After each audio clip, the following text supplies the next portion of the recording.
Halo, Assalamualaikum warahmatullahi wabarakatuh.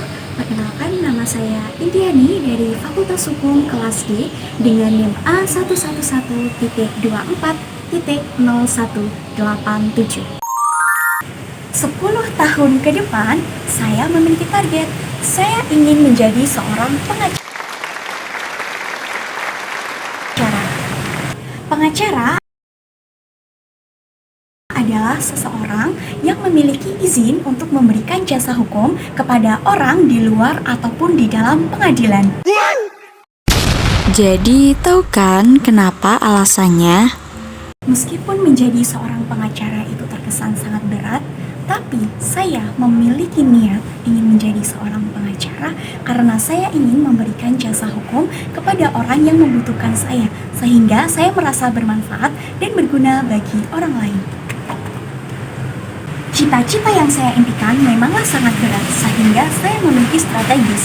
Yang pertama, di bidang akademik, saya mengambil fakultas hukum, sehingga akan mempermudah saya ke studi berikutnya. Yang kedua, di bidang karakter, saya mulai belajar menerapkan sikap baik hati, sikap jujur dan berani, karena menjadi seorang pengacara harus memiliki sifat jujur dan keberanian untuk membela kliennya. Jika apa yang saya cita-citakan nanti memang berhasil saya dapatkan, maka saya ingin menjadi pribadi yang lebih baik. Saya akan amanah dan selalu menerapkan kejujuran dimanapun saya berada. Masalahan dalam lingkungan kerja. Karena saya menerapkan prinsip kejujuran, maka jika terjadi penyimpangan dalam kerja saya, maka saya akan yang pertama menasihatinya. Jika strategi yang pertama itu gagal, maka saya juga akan mengambil langkah dan tindakan selanjutnya. Jika apa yang saya bicarakan nantinya tidak didengarkan, maka saya akan berani untuk berpendapat. Bu, saya mau borong sotonya boleh? Boleh. Semua boleh? Boleh. Boleh ya? Bisa? Bisa, Bu ya? Mimpi apa nih? Enggak. Bisa ya, Bu ya? Bisa. Ya udah, diborong semua, Bu. Nggih. Pas saya mimpi. Bu, enggak, Bu. Nah, bagaimana? Udah lihat videonya kan?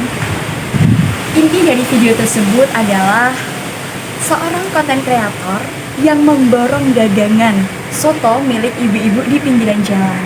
Ternyata dia tidak hanya memborong dagangan, tetapi dia juga membagikan kepada orang-orang yang sedang berlalu lalang menerjang hujan.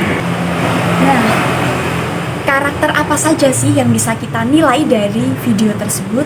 Bahwasanya yang pertama adalah taat kepada Tuhan yang Maha Esa. Dimana dalam video tersebut ibunya mengatakan, udah ganteng, rajin puasa lagi. Nah, mungkin dari posisi itu seorang konten kreator tersebut sedang menjalankan ibadah puasa. Yang kedua adalah kebaikan hatinya, dimana dia memborong soto milik ibu-ibu tersebut. Ternyata selain memborongnya, dia juga membagikannya kepada orang-orang yang sedang berlalu lalang. Itu juga salah satu dari bentuk kebaikan atau berbagilah. Yang ketiga adalah tolong menolong. Dia membeli dagangan tersebut karena dalam posisi itu sedang hujan lebat gitu ya, sehingga dia memiliki inisiatif untuk mendorongnya. Hal positif yang bisa menginspirasi saya untuk melakukan kebaikan dari video tersebut adalah yang pertama itu mengenai kebaikan hatinya. Ternyata selain memborong, dia itu juga membagikan kepada orang lain. Makan soto gratis. Pak, Pak. Kita parkir, parkir. Iya. Makasih banyak, Mas. Enak ya? Wah, enak banget. Ayo, Mas. Monggo, silakan duduk. Ya, Bang. Gratis. Gratis. Bisa kita lihat ya bahwasanya di era modern ini justru anak muda berlomba-lomba untuk flexing atau pamer harta-harta kekayaan mereka, pamer-pamer tempat mereka mengunjungi tempat manapun, pamer dimakan dimanapun. Nah, tapi ternyata masih ada loh anak muda yang hatinya sebaik itu. Nah, itu menginspirasi saya bahwasanya saya juga ingin melakukan hal kebaikan seperti itu di masa yang akan datang atau saat saya memiliki banyak uang.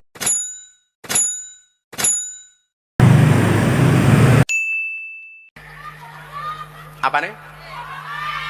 bosokane. Borokan ki apa? Oh kon borong. Es tehmu jek akeh ra? Masih. Ya kono didol goblok. Ngono.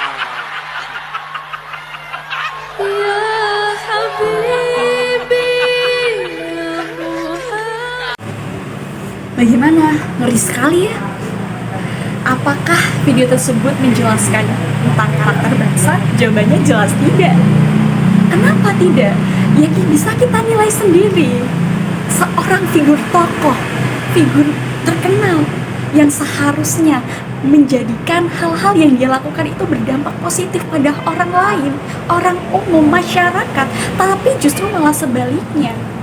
Dia menunjukkan karakternya sendiri di depan publik lagi, di mana dia mengolok-olok seorang lelaki atau ayah yang sedang mencari nafkah di tengah-tengah pengajiannya beliau.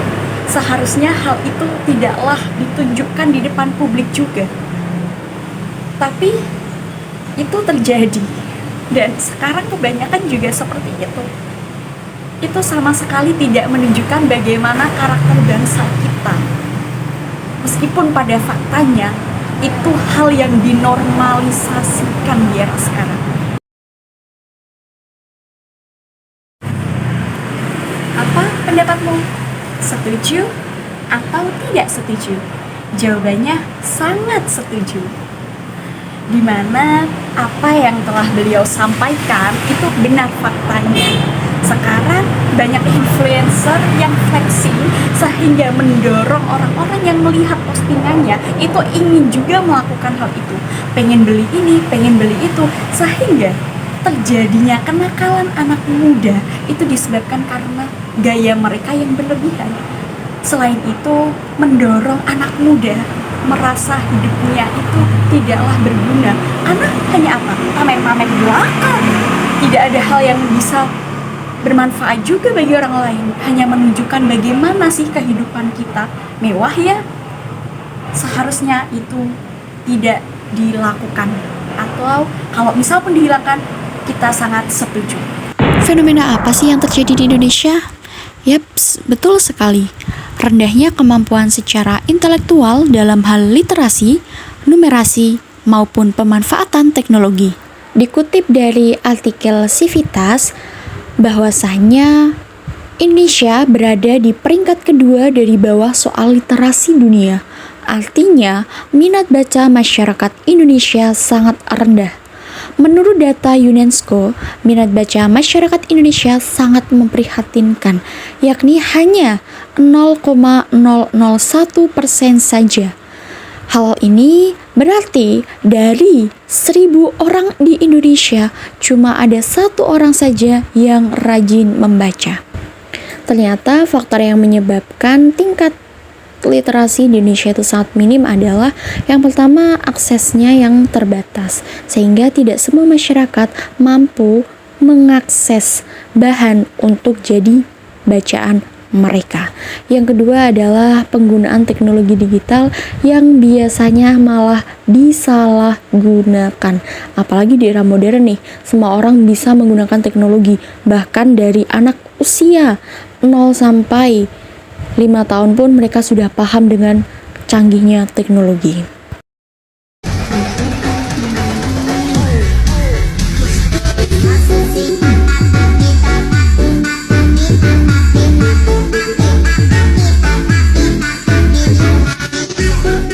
Menjadi seorang perempuan harus punya prinsip. Dan saya ingin menjadi seorang perempuan yang mandiri, baik hati, dan cerdas tentunya.